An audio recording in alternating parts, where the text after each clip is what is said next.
દિયોદર ગજાનન ગૌશાળા ખાતે શ્રી કૃષ્ણ જન્મોત્સવની ભવ્ય ઉજવણી।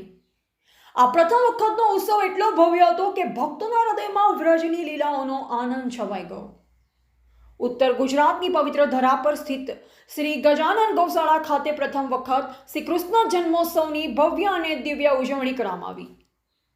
જન્માષ્ટમીના પાવન પર્વ નિમિત્તે 16 ઓગસ્ટની રાત્રે 8 થી 12 દરમિયાન પૂજ્ય બ્રહ્મચારી શ્રી મુકુંદ પ્રકાશજી મહારાજના સાનિધ્યમાં ઐતિહાસિક કાર્યક્રમ યોજાયો, જેમાં ભજન, સંકીર્તન, રાસ, મટકી ફોડ અને શ્રી કૃષ્ણની અદ્ભુત લીલાઓનું રસાળ વર્ણન કરવામાં આવ્યું। પૂજ્ય મુકુંદ પ્રકાશજી મહારાજે જણાવ્યું કે શ્રી કૃષ્ણનો જન્મ ગૌ માતાની સેવા માટે જ થયો છે। ઉત્તર ગુજરાત ગૌ સેવાનું પવિત્ર ક્ષેત્ર છે અને અહીં ગજાનન ગૌશાળા ખાતે જન્મોત્સવની ઉજવણી અમારું સૌભાગ્ય છે। આ પ્રથમ વખતનો ઉત્સવ એટલો ભવ્ય હતો કે ભક્તોના હૃદયમાં વ્રજની લીલાઓનો આનંદ છવાઈ ગયો।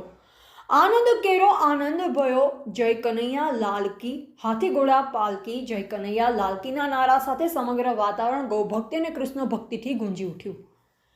કાર્યક્રમમાં મોટી સંખ્યામાં ગૌભક્તો અને ગૌપ્રેમીએ ઉત્સાહપૂર્વક ભાગ લીધો। શ્રી કૃષ્ણની લીલાઓ અને ગૌમાતાની સેવાના મહિમાનો અનુપમ આનંદ માણી ભક્તો ઝૂમી ઉઠ્યા।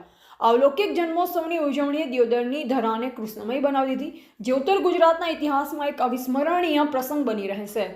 બ્યુરો રિપોર્ટ અનુપ ઠાકોર, ક્ષત્રિય જ્યોત ન્યૂઝ, દિયોદર। એ માખણ ચોરના જન્મની અને એ ગોપીઓના ચીર ચોરના જન્મની એ કાલિયા ચમત્કાર